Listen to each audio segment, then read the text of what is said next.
Institution for transforming India, NITI Aayog എന്നാണ് പറയുക. അതൊരു ഇന്ത്യൻ ഗവൺമെൻറ് പോളിസിയാണ്. തിങ്ക് ടാങ്ക് എന്നാണ് പറയുക. It is established by prime minister Narendra Modi.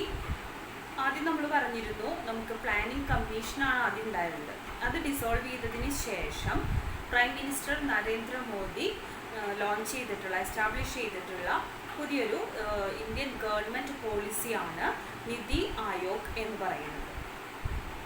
2014 January 1 union government national institution for transforming India, അതായത് NITI Aayog setup ചെയ്തത്. ഈ നിതി ആയോഗ് എന്ന് പറയുന്നത് അതിനൊരു ഗവേണിംഗ് കൗൺസിൽ ഉണ്ട്. ഗവേണിംഗ് കൗൺസിൽ അതിൽ വരുന്നത് ചീഫ് മിനിസ്റ്റർ, എല്ലാ സ്റ്റേറ്റിലും ചീഫ് മിനിസ്റ്റേഴ്സ് ഉണ്ടായിരിക്കും. അതുപോലെ തന്നെ യൂണിയൻ ടെറിട്ടറീസിലെ ലഫ്റ്റനൻറ്റ് ഗവർണേഴ്സും അതിലുണ്ടായിരിക്കും. ഈ നിതി ആയോഗ് എന്ന് പറയുന്നൊരു ടേം, നിതി എന്ന് പറഞ്ഞു കഴിഞ്ഞാൽ ഹിന്ദിയിൽ പോളിസി എന്നാണ് പറയുക. അതുപോലെ തന്നെ ആയോഗ് എന്ന് പറഞ്ഞു കഴിഞ്ഞാൽ കമ്മീഷൻ, അതാണ് ഹിന്ദി ഒരു വേർഡ് മീനിങ് വരുന്നത്. സോ നിതി ആയോഗ് എന്ന് പറയുന്നത് നമ്മളുടെ ഡെവലപ്മെൻറ്റ് പ്രോസസ്സിന് വേണ്ടിയിട്ടുള്ള അതിന് വേണ്ടിയിട്ട് പ്രവർത്തിക്കുന്ന ഒരു പോളിസിയാണ്. ഇന്ത്യൻ ഗവൺമെൻറ്റിൻ്റെ ഒരു പോളിസിയാണ്. അപ്പോൾ നമുക്കറിയാം നമ്മൾ പോളിസീസൊക്കെ ഫ്രെയിം ചെയ്യും, പക്ഷെ അതിൻ്റെ ഇംപ്ലിമെൻറ്റേഷൻ എപ്പോഴും വളരെ സ്ലോ ആയിട്ടും അതുപോലെ തന്നെ വളരെ ഡിലേഡ് ആയിട്ടാണ് നമുക്കതിനെ ഇംപ്ലിമെൻറ്റ് ചെയ്യാൻ സാധിക്കാറുള്ളത്. സോ അങ്ങനത്തെ ഒരു പ്രൊസീജിയറിൻ്റെ ഒരു അവസാനം കുറിച്ചുകൊണ്ട് വളരെ കൃത്യമായിട്ട് നമ്മുടെ പോളിസീസൊക്കെ ഇംപ്ലിമെൻറ്റ് ചെയ്യാനായിട്ട് ഇൻട്രൊഡ്യൂസ് ചെയ്തിട്ടുള്ളതാണ് ഈ നിതി ആയോഗ് എന്ന് പറയുന്നത്. അപ്പോൾ ഇതിൽ നമ്മൾ ഡിലേഡ് ഇംപ്ലിമെൻറ്റേഷനൊക്കെ ഓവർകം ചെയ്യുന്നത് ബെറ്റർ ഇൻ്റർ മിനിസ്ട്രി കോർഡിനേഷനും ബെറ്റർ സെൻട്രൽ സ്റ്റേറ്റ് കോർഡിനേഷനും വഴിയാണ് നമ്മളിത് കറക്റ്റ് ടൈമിൽ എല്ലാ പോളിസീസും ഇംപ്ലിമെൻറ്റ് ചെയ്യാനായിട്ട് നമുക്ക് സാധിക്കുന്നത്. ദെൻ ഈ നിതി ആയോഗ് എന്ന് പറയുന്നത് പ്ലാൻസ് ഒക്കെ നമുക്ക് വില്ലേജ് ലെവൽസിലും അതുപോലെ തന്നെ അതിനെ അഗ്രിഗേറ്റ് ചെയ്തുകൊണ്ട് ഹയർ ലെവൽസ് ഓഫ് ഗവൺമെൻറ്റിലൊക്കെ ഓരോ ക്രെഡിബിൾ ആയിട്ടുള്ള പ്ലാൻസൊക്കെ ഫോർമുലേറ്റ് ചെയ്യുന്നതിന് വേണ്ടിയിട്ടുള്ള ഒരു മെക്കാനിസം ഡെവലപ്പ് ചെയ്യുന്നുണ്ട് ഈ നിതി ആയോഗ് എന്ന് പറയുന്നത്.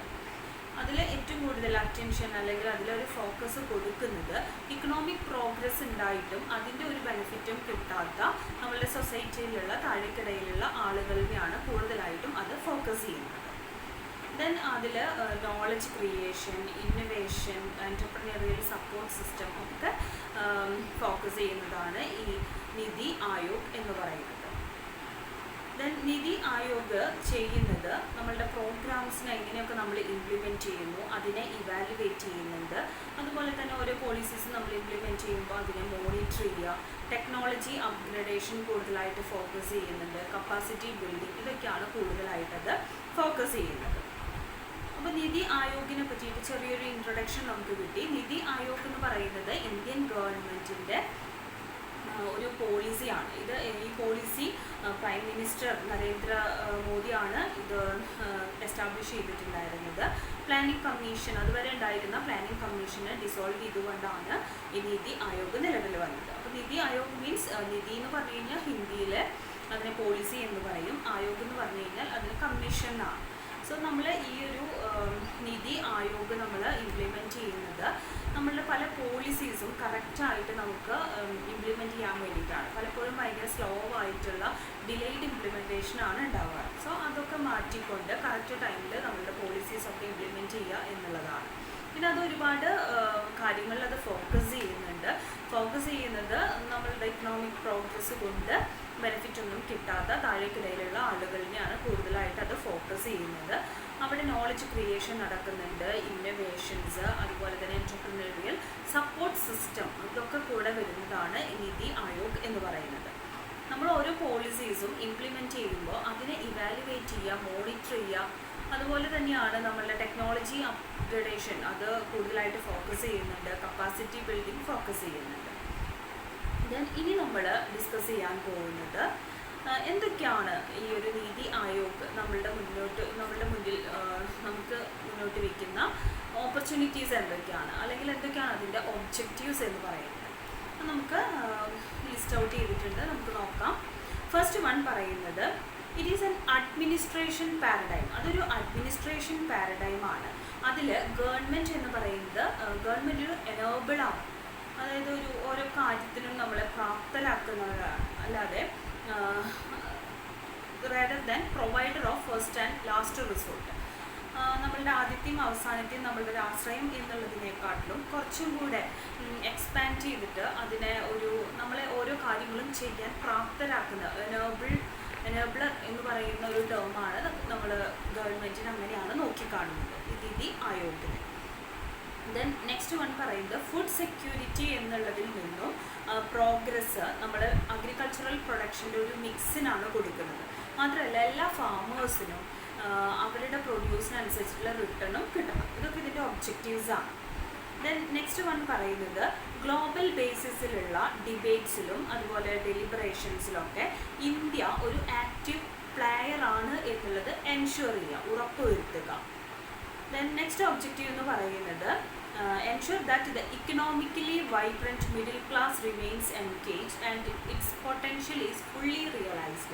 അപ്പം ഇക്കണോമിക്കലി വൈബ്രൻ്റ് ആയിട്ടുള്ള മിഡിൽ ക്ലാസ് അവരെല്ലാവരും ഓരോ വർക്കുകളിൽ എൻഗേജ്ഡ് ആണെന്നും അവരിലുള്ള പൊട്ടൻഷ്യൽ നമ്മൾ മാക്സിമം റിയലൈസ് ചെയ്യുന്നുണ്ട് എന്നുള്ളതും എൻഷുർ ചെയ്യുക, ഉറപ്പുവരുത്തുക.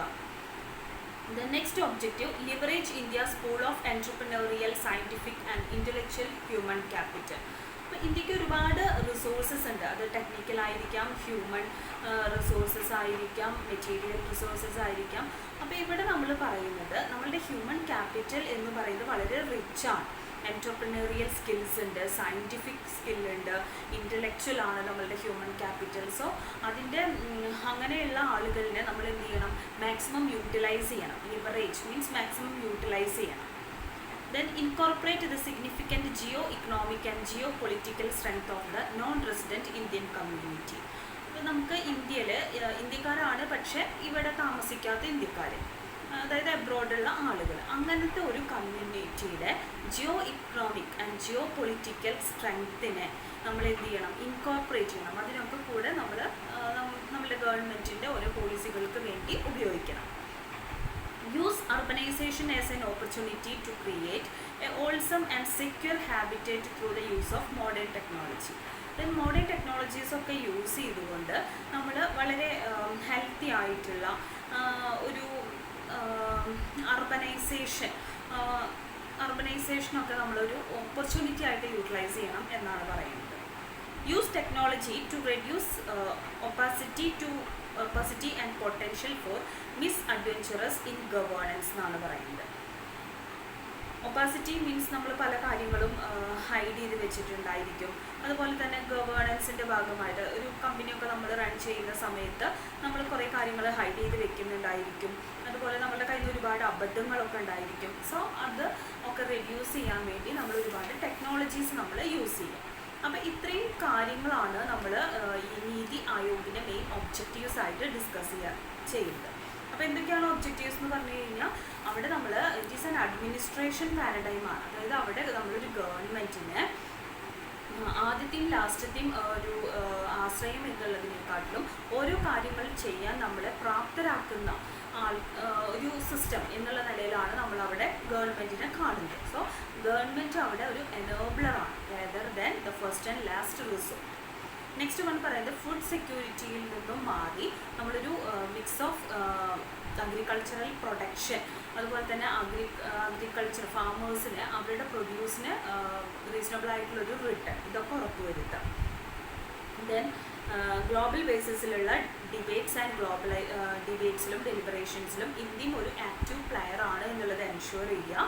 ഇക്കണോമിക്കലി വൈബ്രൻ്റ് ആയിട്ടുള്ള മിഡിൽ ക്ലാസ്സിന് അവർ എൻഗേജ്ഡ് ആണെന്നുണ്ടെങ്കിലും അതുപോലെ തന്നെ അവരുടെ പൊട്ടൻഷ്യൽ നമ്മൾ മാക്സിമം യൂട്ടിലൈസ് ചെയ്യുന്നുണ്ട് എന്നുള്ളത് എൻഷുർ ചെയ്യുക. ഇന്ത്യയിലെ ഹ്യൂമൻ ക്യാപിറ്റൽ എന്ന് പറയുന്നത് അവരുടെ എൻറ്റർപ്രനേറിയൽ സ്കിൽസും അതുപോലെ തന്നെ സയൻറ്റിഫിക് ഇൻ്റലക്ച്വൽ സ്കിൽസൊക്കെ ഉള്ള ആളുകളാണ്. സോ അതിനെ നമ്മൾ എന്ത് ചെയ്യണം, അവരെ നമ്മൾ മാക്സിമം യൂട്ടിലൈസ് ചെയ്യണം. ദെൻ നോൺ റെസിഡൻറ്റ് ഇന്ത്യൻ കമ്മ്യൂണിറ്റിയുടെ geo economic and geo political strength നമ്മൾ ഇൻകോർപ്പറേറ്റ് ചെയ്യാൻ ശ്രമിക്കുക. മോഡേൺ ടെക്നോളജീസൊക്കെ യൂസ് ചെയ്തുകൊണ്ട് അർബനൈസേഷനെ ഒരു ഓപ്പർച്യൂണിറ്റി ആയിട്ട് നമ്മൾ യൂട്ടിലൈസ് ചെയ്യണം എന്നുള്ളതാണ് പറയുന്നത്. പിന്നെ നമ്മൾ ഗവേണൻസിൻ്റെ ഭാഗമായിട്ട് ഒരുപാട് ഒപ്പാസിറ്റി അതുപോലെ മിസ്അഡ്വെഞ്ചേഴ്സും ഒക്കെ ഉണ്ടായിരിക്കും. സോ അതൊക്കെ നമ്മൾ ടെക്നോളജീസ് യൂസ് ചെയ്തുകൊണ്ട് റെഡ്യൂസ് ചെയ്യുക. ഇത്രയാണ് അതിൻ്റെ ഒബ്ജക്റ്റീവ്സ്. ദെൻ നെക്സ്റ്റ് പറയുന്നത് നമുക്ക് ഒരുപാട് ചലഞ്ചസിനെ ഫേസ് ചെയ്യാനായിട്ടുണ്ട്. നമ്മളറിയാം എന്തൊരു എൻവയോൺമെൻറ്റ് ആണെങ്കിലും അതിലൊക്കെ അത് ഡൈനാമിക് ആണെന്ന് നമ്മൾ പറയും, എപ്പോഴും ചേഞ്ചസ് വന്നുകൊണ്ടിരിക്കും. സോ അതിലുള്ള ആ ചലഞ്ചസിനെ നമുക്ക് ഫേസ് ചെയ്യാനായിട്ട് സാധിക്കണം. അപ്പോൾ അത് എങ്ങനെയൊക്കെയാണ് നമ്മൾ ഈ നീതി ആയോഗ് എങ്ങനെയാണ് ഇത്തരം കോംപ്ലക്സ് ചലഞ്ചസിനെ ബെറ്ററായിട്ട് ഇന്ത്യക്ക് എങ്ങനെയാണ് ഫേസ് ചെയ്യാൻ പറ്റുന്നത് എന്നുള്ളതാണ് പറയുന്നത്. അതിൽ ഫസ്റ്റ് വൺ പറയുന്നത് leveraging of India's demographic dividend and realisation of the potential of youth. ഇവിടെ ലിവറേജിങ് ചെയ്യാന്ന് മീൻസ് നമ്മൾ മാക്സിമം യൂട്ടിലൈസ് ചെയ്യണം. എന്തൊക്കെയാണ് ഇന്ത്യയുടെ ഡെമോഗ്രാഫിക് ആയിട്ടുള്ള, അതായത് ഡെമോഗ്രാഫി എന്ന് പറഞ്ഞാൽ നമുക്കറിയാം ഒരാളുകളെ സംബന്ധിച്ച് പല പല ഫാക്ടേഴ്സ് ഉണ്ട്. ഏജ് ആയിരിക്കാം, കാസ്റ്റ്, ക്രീഡ്, അങ്ങനെയുള്ള പല കാര്യങ്ങളിനെയും. അതുപോലെ തന്നെ യൂത്ത്, നമ്മളുടെ യൂത്തിൻ്റെ പൊട്ടൻഷ്യൽ നമ്മൾ റിയലൈസ് ചെയ്യണം. മെൻ ആണെങ്കിലും വുമൺ ആണെങ്കിലും അവരൊക്കെ നമ്മളുടെ യൂത്ത് എന്ന് പറയുന്ന ഒരു കാറ്റഗറിയിൽ പെടുന്നതാണ്. സോ അവരുടെ പൊട്ടൻഷ്യൽ നമ്മൾ റിയലൈസ് ചെയ്യണം. ദെൻ നെക്സ്റ്റ് പറയുന്നത് education, skill development, elimination of gender bias, employment. ഇതുവഴി നമ്മൾ എന്ത് ചെയ്യാൻ പോകുന്നത്, നമ്മളുടെ യൂത്തിൻ്റെ പൊട്ടൻഷ്യൽ നമ്മൾ മാക്സിമം യൂട്ടിലൈസ് ചെയ്യുക. അതാണ് നമ്മളുടെ ചലഞ്ചസിനെ ഫേസ് ചെയ്യാൻ ഇന്ത്യ അത് ഫേസ് ചെയ്യുന്ന പല ചലഞ്ചസിനെയും നമുക്ക് ഓവർകം ചെയ്യാനുള്ള കുറച്ച് മെത്തേഡ്സാണ് പറയുന്നത്. അപ്പോൾ ഫസ്റ്റ് മെത്തേഡ് എന്ന് പറയുന്നത് എഡ്യൂക്കേഷൻ വഴി, സ്കിൽ ഡെവലപ്മെൻറ്റ് വഴി, ജെൻഡർ ബയാസ് ഒക്കെ എലിമിനേറ്റ് ചെയ്യുന്നത് വഴി, എംപ്ലോയ്മെൻറ്റ് ഓപ്പർച്യൂണിറ്റീസ് പ്രൊവൈഡ് ചെയ്യുന്നത് വഴി നമുക്ക് നമ്മളുടെ യൂത്തിൻ്റെ, അതായത് പുരുഷന്മാരും സ്ത്രീകളും അടങ്ങുന്ന നമ്മളുടെ യുവജനങ്ങളുടെ പൊട്ടൻഷ്യലിനെ നമ്മൾ മാക്സിമം എന്ത് ചെയ്യണം, യൂട്ടിലൈസ് ചെയ്യണം. ദെൻ നെക്സ്റ്റ് വൺ പറയുന്നത് പോവർട്ടി എലിമിനേറ്റ് ചെയ്യുക. അതുപോലെ chance of every Indian to live in a life of dignity. നമുക്ക് എല്ലാവർക്കും ഡിഗ്നിറ്റിയോടും സെൽഫ് റെസ്പെക്റ്റോടും കൂടി ജീവിക്കാനുള്ള അവകാശമുണ്ട്. സോ അതിനുള്ള ഒരു അവസരം എല്ലാവർക്കും ഉണ്ടാക്കി കൊടുക്കുക. അതിനോടൊപ്പം നമ്മളുടെ പോവർട്ടി എലിമിനേറ്റ് ചെയ്യുക. Redressal of inequalities based on gender bias, caste and economic disparities. ഇനി നെക്സ്റ്റ് വൺ പറയുന്നത് നമുക്ക് അറിയാം ഇൻഇക്വാലിറ്റി എല്ലായിടത്തും നിലനിൽക്കുന്ന ഒരു സംഭവം തന്നെയാണ്. അത് ജെൻഡർ ബയാസിലായിരിക്കാം, കാസ്റ്റിലോ അല്ലെങ്കിൽ ഇക്കണോമിക് ഡിസ്പാരിറ്റീസിലോ ഒക്കെ ഉണ്ടാവാറുണ്ട്. അപ്പോൾ അതിനൊക്കെ നമ്മൾ എന്ത് ചെയ്യണം, അതിനൊക്കെ നമ്മൾ മറികടക്കണം. Integrate villages institutionally into the development process. നമ്മളുടെ വില്ലേജുകളിനെയും നമ്മുടെ ഡെവലപ്മെൻറ്റ് പ്രോസസ്സുകളിൽ എന്ത് ചെയ്യണം, നമ്മൾ ഇൻറ്റഗ്രേറ്റ് ചെയ്യാം. Policy support to more than 50 million small business. 50 million ചെറിയ ബിസിനസ്സുകളിനെ പോളിസി സപ്പോർട്ട് ചെയ്യുന്നുണ്ട്. അതായത് ഈ ഒരു 50 മില്യൺ സ്മോൾ ബിസിനസ് എന്ന് പറയുന്നത് ഇതിൽ നിന്ന് നമുക്ക് ഒരുപാട് എംപ്ലോയ്മെൻറ്റ് ഓപ്പർച്യൂണിറ്റീസ് നമുക്ക് ക്രിയേറ്റ് ചെയ്യാനായിട്ട് സാധിക്കും.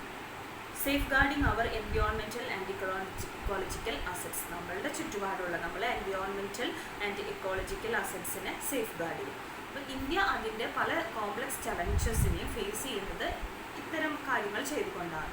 അപ്പോൾ അതിൽ ഫസ്റ്റ് വൺ പറയുന്നത് ഇന്ത്യയിലെ യുവജനങ്ങളുടെ പൊട്ടൻഷ്യൽ, സ്ത്രീകളും പുരുഷന്മാരും അടങ്ങുന്ന ഇന്ത്യയിലെ യുവജനങ്ങളുടെ potential, education, skill development, elimination of gender bias and employment generation. ഇതൊക്കെ വഴി നമ്മൾ എന്ത് ചെയ്യാണ്, മാക്സിമം യൂട്ടിലൈസ് ചെയ്യണം. ദെൻ നെക്സ്റ്റ് വൺ പറയുന്നത് പോവർട്ടി എലിമിനേറ്റ് ചെയ്യുക. അതിനോടൊപ്പം തന്നെ ഡിഗ്നിറ്റിയോടുകൂടി സെൽഫ് റെസ്പെക്റ്റോടുകൂടി ഓരോരുത്തർക്കും ജീവിക്കാനുള്ള അവസരം ഉണ്ടാക്കി കൊടുക്കുക.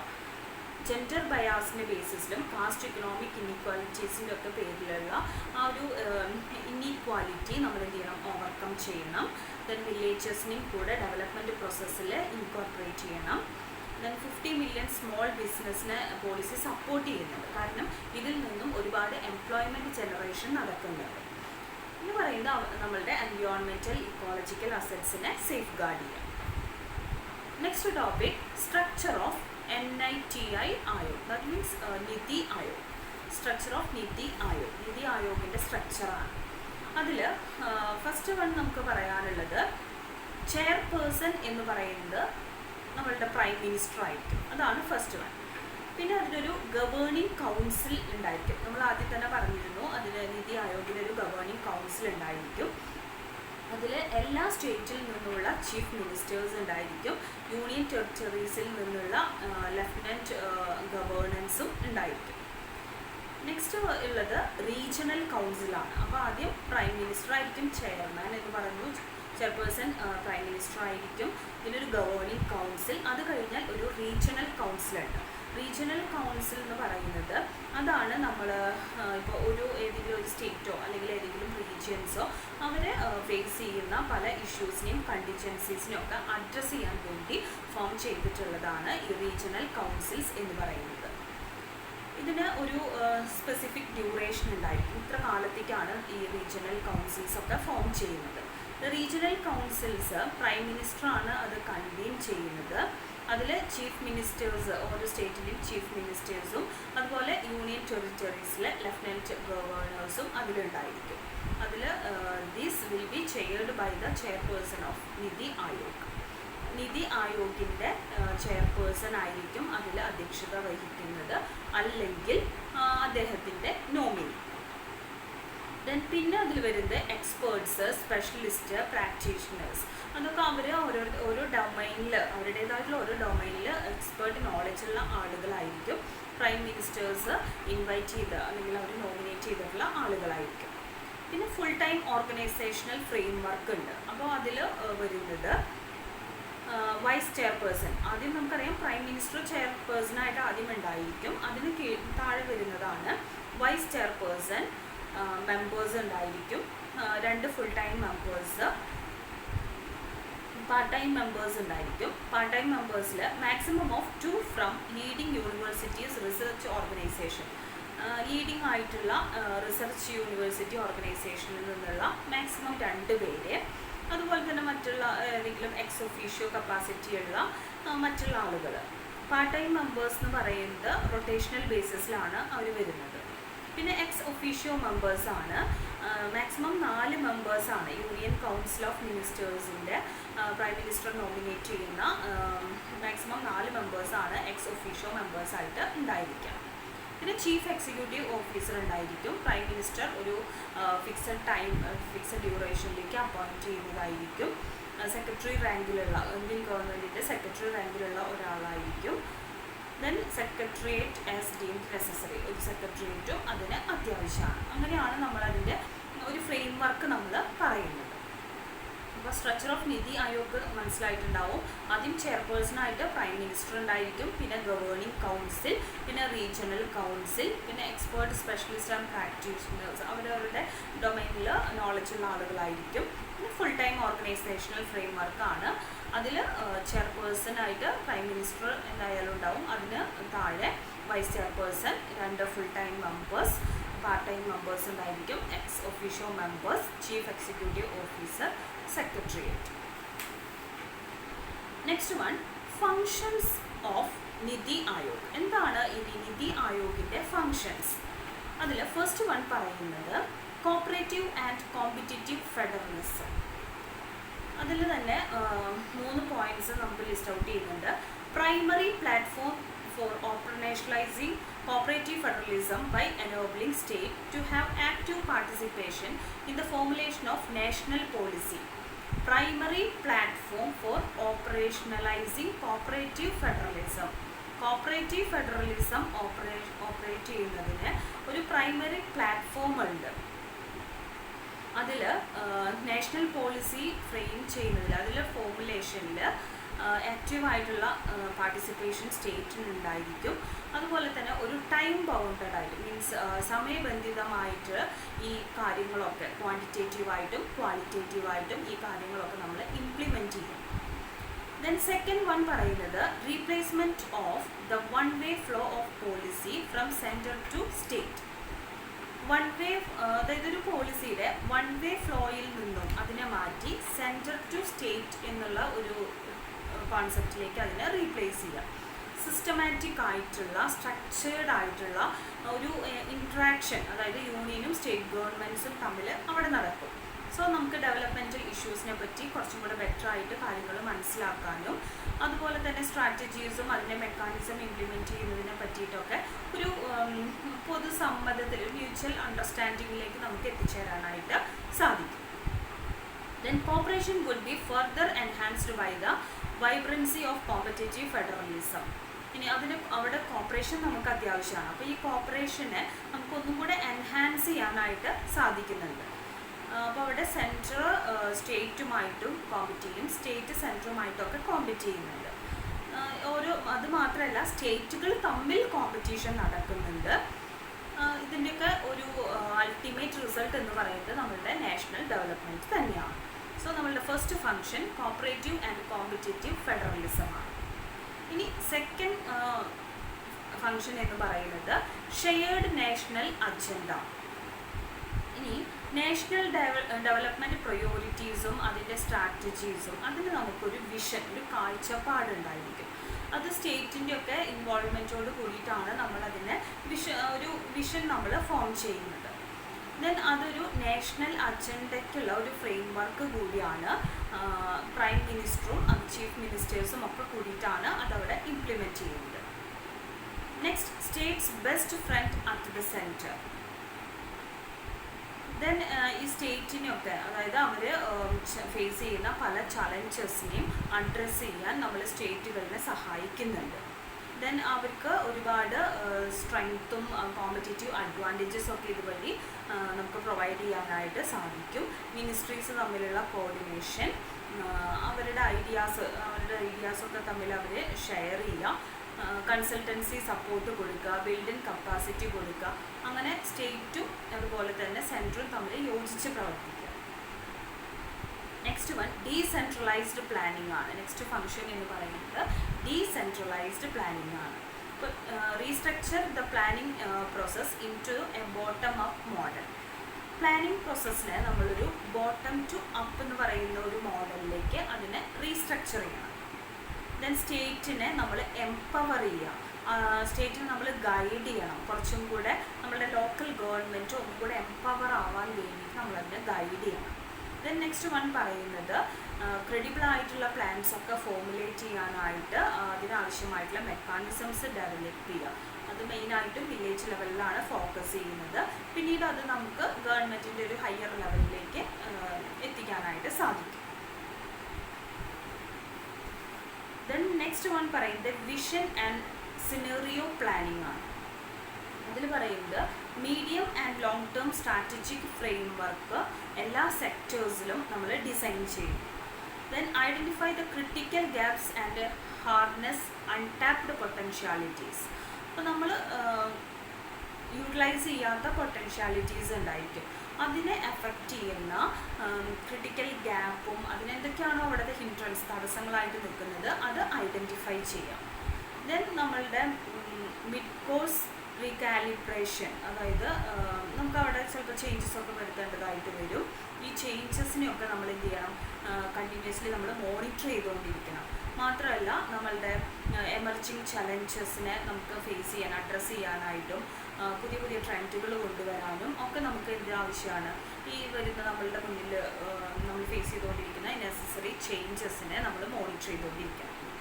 Fundamental transition from merely planning for where the nation moneys goes. നമ്മുടെ രാജ്യത്തിൻ്റെ പണം എവിടേക്ക് പോകുന്നു എന്നുള്ള ആ ഒരു കോൺസെപ്റ്റിൽ നിന്നും എവിടെ നമ്മുടെ രാജ്യത്തിനെ എവിടെ എത്തിക്കാനാണ് നമ്മൾ ശ്രമിക്കുന്നത് എന്നുള്ള ഒരു കോൺസെപ്റ്റിലേക്ക് നമ്മൾ മാറുക. അതാണ് വിഷൻ ആൻഡ് സിനോറിയോ പ്ലാനിങ്ങിൽ പറയുന്നത്. നെക്സ്റ്റ് വൺ ഡൊമൈൻ സ്ട്രാറ്റജീസ് ആണ്. ഡൊമൈൻ സ്ട്രാറ്റജീസിൽ പറയുന്നത് specialised domain expertise imbibe good governance measures. നല്ല ഗവേണൻസ് മെഷേഴ്സ് ആക്സെപ്റ്റ് ചെയ്യുക. അത് നാഷണലി ആവാം, ഇൻ്റർനാഷണലി ആവാം. സെൻട്രൽ സ്റ്റേറ്റ് ഗവൺമെൻറ്റ്സിനെയൊക്കെ ഹെൽപ്പ് ചെയ്യാൻ അല്ലെങ്കിൽ അതിനെ അസിസ്റ്റ് ചെയ്യാൻ വേണ്ടിയിട്ടാണ് ഈ കാര്യങ്ങളൊക്കെ നമ്മൾ പറഞ്ഞത്. അപ്പോൾ ഓരോ സ്പെഷ്യലൈസ്ഡ് ഡൊമൈൻ എക്സ്പെർട്ടൈസിൻ്റെ ഒരു റിപ്പോസിറ്ററി മീൻസ് റിപ്പോസിറ്ററി എന്ന് വെച്ചാൽ അതിൻ്റെ ഒരു ശേഖരം, കലവറ നമ്മൾ ബിൽഡ് ചെയ്യുക. ദെൻ നാഷണൽ ഇൻ്റർനാഷണൽ ലെവലിലുള്ള നല്ല ഗവേണൻസ് മെഷേഴ്സ് നമ്മൾ എടുക്കുക, സ്റ്റേറ്റ് ഗവൺമെൻറ്റിനെയും സെൻട്രൽ ഗവൺമെൻറ്റിനെയും ഒക്കെ അസിസ്റ്റ് ചെയ്യുന്നതിനായിട്ട്. ദെൻ നെറ്റ്വർക്ക് ഓഫ് എക്സ്പെർട്ടൈസ് ആണ് നെക്സ്റ്റ് ഫംഗ്ഷനായിട്ട് പറയുന്നത്. മെയിൻ സ്ട്രീം എക്സ്റ്റേണൽ ഐഡിയാസും അവരുടെ എക്സ്പെർട്ടൈസും ഗവൺമെൻറ് പോളിസീസിലും അതുപോലെ പ്രോഗ്രാംസിലൊക്കെ നമ്മൾ കൊണ്ടുവരിക. അത് നമുക്ക് സാധ്യമാവണമെങ്കിൽ നാഷണൽ ഇൻ്റർനാഷണൽ എക്സ്പേർട്സ് അവരുടെ കൊളാബറേഷൻ നടക്കണം, പ്രാക്ടീഷണേഴ്സിൻ്റെ കൊളാബറേഷൻ വേണം, അതുപോലെയുള്ള മറ്റു പാർട്ട്നേഴ്സിൻ്റെ ഒക്കെ കൊളാബറേഷനോട് കൂടിയിട്ടാണ് നമ്മൾ ഈ ഫ്രെയിം ചെയ്യുന്ന ഗവൺമെൻറ് പോളിസീസിലും പ്രോഗ്രാംസിലൊക്കെ മെയിൻ സ്ട്രീം എക്സ്റ്റേണൽ ഐഡിയാസും എക്സ്പെർട്ടൈസും ഒക്കെ നമ്മൾ പ്രൊവൈഡ് ചെയ്യുന്നത്. ദെൻ ഗവൺമെൻറ്റിന് നമ്മളുടെ പുറം ലോകവുമായിട്ട് ഒരു ലിങ്ക് കിട്ടുകയും ചെയ്യും. Next one knowledge and innovation ഹബ്ബാണ്. സോ ഒരു അക്യുമുലേറ്റർ ആവുക as well as disseminator of research and best practice on good governance. Good governance practice ചെയ്യുമ്പോൾ നമ്മളൊരു അക്യുമുലേറ്റർ ആൻഡ് ഡിസിമിനേറ്റർ, നല്ലതിനെ നമ്മൾ ആക്സെപ്റ്റ് ചെയ്യും, പൊട്ട കാര്യങ്ങളിൽ നമ്മൾ എന്ത് ചെയ്യുക, റിജക്റ്റ് ചെയ്യുകയും ചെയ്യുന്ന ഒരു അക്യുമുലേറ്ററും അതുപോലെ തന്നെ ഒരു ഡിസിമിനേറ്ററും ആവണമെന്നാണ് പറയുന്നത്. ദെൻ ഹാർമനൈസേഷനാണ് നെക്സ്റ്റ് ഫങ്ഷനായിട്ട് പറയുന്നത്. പല ഇപ്പോൾ ഗവൺമെൻറ്റിന് തന്നെ അതിന് പല ലെയേഴ്സ് ഉണ്ടായിരിക്കും. അപ്പോൾ ഈ ലെയേഴ്സിനെയൊക്കെ നമ്മൾ ഒരു ഹാർമണൈസ് ചെയ്യുക മീൻസ് യൂണിറ്റിയിലേക്ക് കൊണ്ടുവരിക. എങ്ങനെയാണ് നമുക്കത് യൂണിറ്റിയിലേക്ക് കൊണ്ടുവരാനായിട്ട് സാധിക്കുക?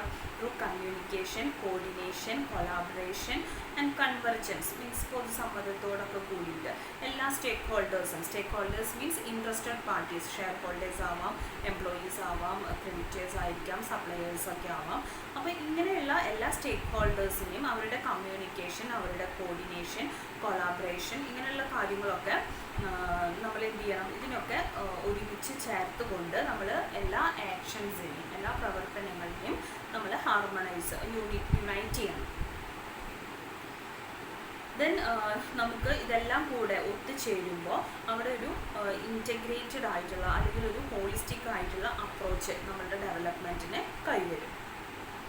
നെക്സ്റ്റ് വൺ പറയുന്നത് കോൺഫ്ലിക്റ്റ് റെസൊല്യൂഷനാണ്.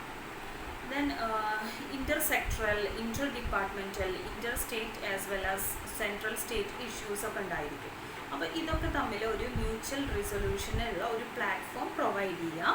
ദെൻ നെക്സ്റ്റ് വൺ പറയുന്നത് എല്ലാവർക്കും ബെനിഫിഷ്യൽ ആയിട്ടുള്ള, ആക്സെപ്റ്റബിൾ ആയിട്ടുള്ള ഒരു പൊതുവായിട്ട് കോമൺ ആയിട്ടുള്ള കാര്യങ്ങളൊക്കെ പ്രൊവൈഡ് ചെയ്യുക. ദെൻ അതിൻ്റെ എക്സിക്യൂഷനിൽ കുറച്ചും കൂടി ഒരു ക്ലാരിറ്റിയും അതുപോലെ തന്നെ സ്പീഡൊക്കെ കൊണ്ടുവരേണ്ടതാണ്.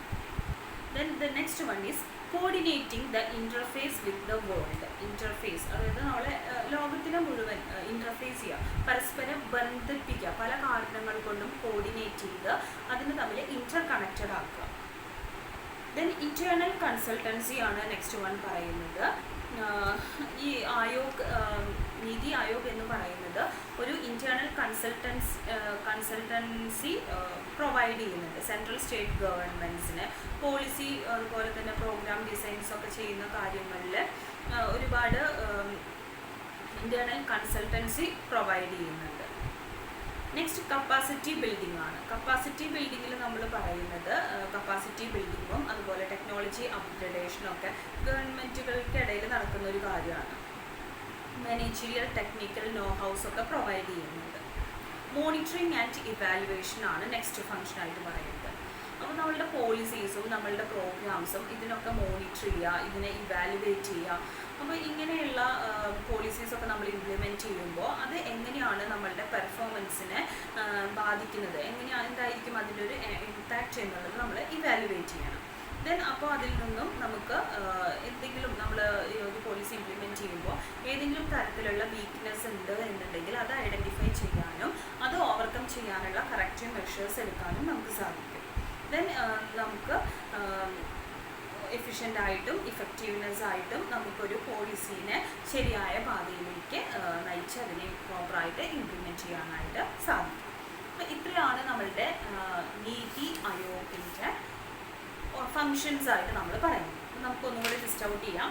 Cooperative and competitive federalism, shared national agenda, States best friend at the centre, decentralized planning, vision and scenario planning, domain strategies, network of expertise, knowledge and innovation hub, harmonization, conflict resolution, coordinating interface with the world, internal consultancy, capacity building, monitoring and evaluation. So these are the objectives of Niti Aayog.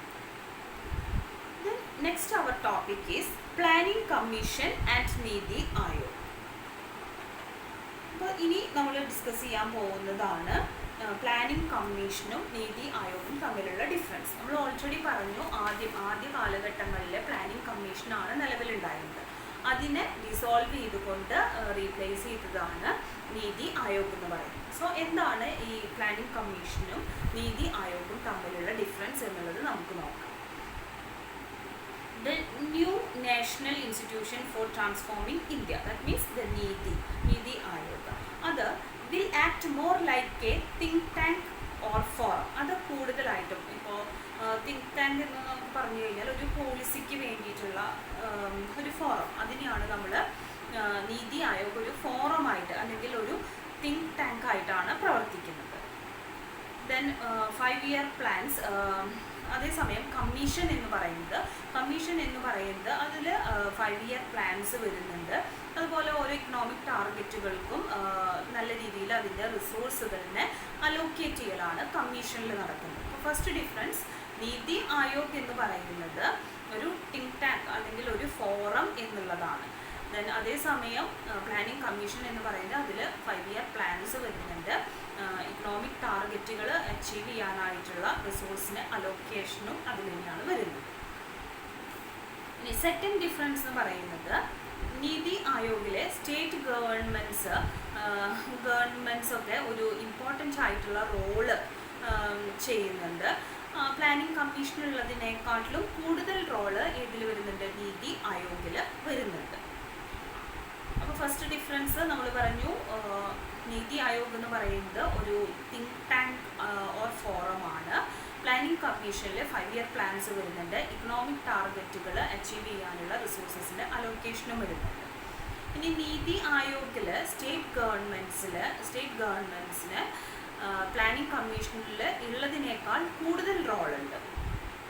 Then member secretary Niti Aayog is to be known as CEO. അപ്പോൾ നീതി ആയോഗിൻ്റെ member secretary CEO ആയിട്ടാണ് അറിയപ്പെടുന്നത്. അത് prime മിനിസ്റ്ററാണ് അദ്ദേഹത്തെ appoint ചെയ്യുന്നത്. Planning കമ്മീഷനിൽ secretaries അല്ലെങ്കിൽ member secretaries ആണ് ഉണ്ടാവുക. അവർ യൂഷ്വൽ പ്രോസസ്സിൽ കൂടെ തന്നെ, പ്രൈം മിനിസ്റ്റർ എന്നല്ല, യൂഷ്വൽ പ്രോസസ്സിൽ കൂടെ തന്നെയാണ് അപ്പോയിൻറ്റ് ചെയ്യുന്നത്. ദെൻ നെക്സ്റ്റ് വൺ പറയുന്നത്, നീതി ആയോഗിന് ന്യൂ പോസ്റ്റ്, സിഇഒയുടെ ന്യൂ പോസ്റ്റ് ഉണ്ട്. സെക്രട്ടറി റാങ്കിലുള്ള ആളായിരിക്കും. അതുപോലെ തന്നെ വൈസ് ചെയർമാൻ ഉണ്ടായിരിക്കും. ഫുൾ ടൈം മെമ്പേഴ്സും 2 പാർട്ട് ടൈം മെമ്പേഴ്സൊക്കെ അതിൽ വരുന്നുണ്ട്. 4 ക്യാബിനറ്റ് മിനിസ്റ്റേഴ്സും അതുപോലെ തന്നെ എക്സ് ഒഫീഷ്യോ മെമ്പേഴ്സും ഒക്കെ ഈ നീതി ആയോഗിൻ്റെ ഭാഗമായിട്ട് വരുന്നതാണ്. പക്ഷെ പ്ലാനിംഗ് കമ്മീഷന് ഡെപ്യൂട്ടി ചെയർപേഴ്സണും മെമ്പർ സെക്രട്ടറിയും ഫുൾ ടൈം മെമ്പേഴ്സുമാണ് ഉണ്ടായിരിക്കുക. നെക്സ്റ്റ് ഡിഫറൻസ് എന്ന് പറയുന്നത്, നീതി ഈസ് എ തിങ്ക് ടാങ്ക് ആണ്. തിങ്ക് ടാങ്ക് ആണ് നീതി എന്ന് പറയുന്നത്. അല്ലാതെ പോളിസീസ് ഒന്നും അടിച്ചേൽപ്പിക്കാനുള്ള പവറൊന്നുമില്ല നീതി ആയോഗിന്. പക്ഷേ പ്ലാനിംഗ് കമ്മീഷൻ ആണെന്നുണ്ടെങ്കിൽ അതിന് പോളിസീസൊക്കെ ഇമ്പോസ് ചെയ്യാൻ, സ്റ്റേറ്റിൻ്റെ മുകളിൽ ഇമ്പോസ് ചെയ്യാനുള്ള റൈറ്റ് ഉണ്ട്. അതുപോലെ തന്നെ ഇതെല്ലാം പല പ്രൊജക്റ്റുകൾക്കും ആവശ്യമായിട്ടുള്ള റിസോഴ്സസിനെ അലോക്കേറ്റ് ചെയ്യാനുള്ള റൈറ്റും ഉണ്ട്. In Niti Aayog, number of full-time members could be fewer than Planning Commission. Planning കമ്മീഷനിൽ ഉള്ളതിനേക്കാട്ടിലും കുറവ് ഫുൾ ടൈം മെമ്പേഴ്സാണ് നീതി ആയോഗിൽ ഉണ്ടായിരിക്കുക. നെക്സ്റ്റ് ഡിഫറൻസ് എന്ന് പറയുന്നത്, നീതി ആയോഗിന് നമ്മൾ ആദ്യം പറഞ്ഞ പോലെ ഫണ്ടൊന്നും അലോക്കേറ്റ് ചെയ്യാനുള്ള റിസോഴ്സസ് ഒന്നുമില്ല. പക്ഷെ അതേസമയം പ്ലാനിംഗ് കമ്മീഷൻ ആണെങ്കിൽ അവർക്ക് ഫണ്ടൊക്കെ ഓരോ പ്രൊജക്റ്റിനും ആവശ്യമായിട്ടുള്ള ഫണ്ടുകൾ അലോക്കേറ്റ് ചെയ്യാനുള്ള റൈറ്റ് ഉണ്ട്. നീതി ആയോഗിൽ ഗവേണിംഗ് കൗൺസിൽ ഉണ്ടെന്ന് നമ്മൾ പറഞ്ഞിരുന്നു. അതിൽ സ്റ്റേറ്റ് ചീഫ് മിനിസ്റ്റേഴ്സും ലഫ്റ്റനൻറ്റ് ഗവർണേഴ്സും ഉണ്ടായിരിക്കും. കമ്മീഷൻ നാഷണൽ ഡെവലപ്മെൻറ്റ് കൗൺസിലാണ് റിപ്പോർട്ട് ചെയ്യുന്നത്. അതിന് സ്റ്റേറ്റിലെ ചീഫ് മിനിസ്റ്റേഴ്സും ലഫ്റ്റനൻറ്റ് ഗവർണേഴ്സുമാണ് ഉണ്ടാവുക. നെക്സ്റ്റ് ഡിഫറൻസ് എന്ന് പറയുന്നത്, നീതി ആയോഗ് എന്ന് പറയുന്നത് ഒരു കൺസൾട്ടിങ് സ്റ്റേറ്റ്സ് ആണ്. അതായത് പോളിസീസ് ഫ്രെയിം ചെയ്യുമ്പോഴും ഫണ്ട് അലൊക്കേഷൻ്റെ ഒക്കെ കാര്യങ്ങളിൽ നീതി ആയോഗ് എന്ന് പറയുന്നത് ഒരു കൺസൾട്ടിങ് സ്റ്റേറ്റ് ആണ്. അവസാന പോളിസി എന്നിട്ട് അവസാനം ഒരു പോളിസിയിലേക്ക് എത്തുകയാണ് ചെയ്യുന്നത്. പക്ഷെ പ്ലാനിംഗ് കമ്മീഷൻ പോളിസി ഫോം ചെയ്യുന്നുണ്ട്. ദെൻ സ്റ്റേറ്റുകളുമായി കൺസൾട്ട് ചെയ്തിട്ട് അതിൻ്റെ ഫണ്ട് അലോക്കേഷനൊക്കെ ചെയ്യാണ്. അപ്പോൾ ഇത്രയാണ് നമ്മളുടെ ഡിഫറൻസ്, പ്ലാനിംഗ് കമ്മീഷനും നീതി ആയോഗും തമ്മിലുള്ള ഡിഫറൻസ്. അപ്പോൾ ആദ്യം നമ്മൾ പറഞ്ഞു, ആദ്യ കാലഘട്ടങ്ങളിൽ പ്ലാനിംഗ് കമ്മീഷനാണ് ഉണ്ടായിരുന്നത്. പിന്നീട് അത് ഡിസോൾവ് ചെയ്തിട്ടാണ് പ്രൈം മിനിസ്റ്റർ നരേന്ദ്രമോദി നീതി ആയോഗ് കൊണ്ടുവന്നത്.